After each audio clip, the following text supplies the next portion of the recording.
BJP booth সভাপতিকে অস্ত্রের কোপ, চলন্ত বাইকে বিজেপি বুথ সভাপতির উপর হামলা, তৃণমূলের বিরুদ্ধে হামলার অভিযোগ বিজেপি। নৈহাটি থানায় লিখিত অভিযোগ দায়ের। কথা বলবো, অরুণ রয়েছেন সঙ্গে। অরুণ, দেখো, প্রসেনজিৎ ব্যানার্জি তার ছেলের সঙ্গে যখন বাইকে করে বাড়ি ফিরছিলেন, হঠাৎ করে পাশ থেকে এসে অভিজিৎ সাউ নামে এক যুবক তাকে লক্ষ্য করে কিন্তু গলার মধ্যে একটা কোপ লাগিয়ে দেয় এবং তার মুখের থুতনির পাশ দিয়ে অনেকটা কেটে যায়।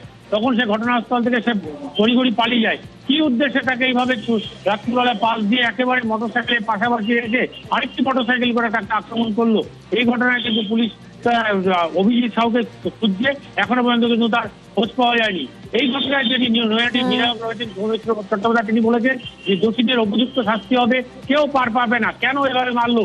সে তৃণমূল ঘনিষ্ঠ বলে জানা যাচ্ছে যে অভিজিৎ সাউ, তার নামে আগেও অনেক এরকম কেস ছিল। কেন তাকে মারলো এইভাবে বিজেপি বুথ সভাপতি, এটা নিয়ে কিন্তু এখন প্রশ্ন উঠেছে। এখনো পর্যন্ত কিন্তু কাউকে গ্রেফতার করতে পারেনি। ওকে, বাইকে করে আসছিলাম, সেই সময় একটা ছেলে বাইক নিয়ে এসে আমাকে একটা ধারালো অস্ত্র দিয়ে গলার দিকে টার্গেট করে চালায়। আমি কোনো রকমে গলাটা সাইড করে নিয়েছি, বাইকটা রানিং ছিল তো, আমার গালের ওপর দিয়ে জিনিসটা চলে যায়।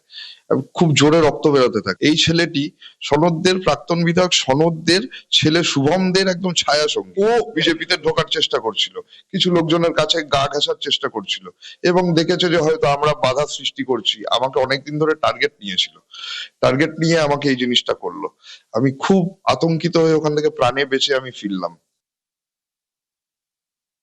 সবে ওরা ক্ষমতাচ্যুত হয়েছে, তো ডুবে তো গেছেই, এখনো ভাবছে হাতটা ছড়ে যদি আমাদের রেলিভেন্সটা বজায় রাখবে। এই ধরনের ঘটনা আকাঙ্ক্ষিত একদমই নয়। ছুরি মেরেছে, আঘাত তো নিশ্চয়ই আছে, এবং আপনারা জানেন যে আমাদের সরকার গুন্ডা দমন আইন হয়েছে। পুলিশ ব্যাপারটা তদন্ত করে দেখবে।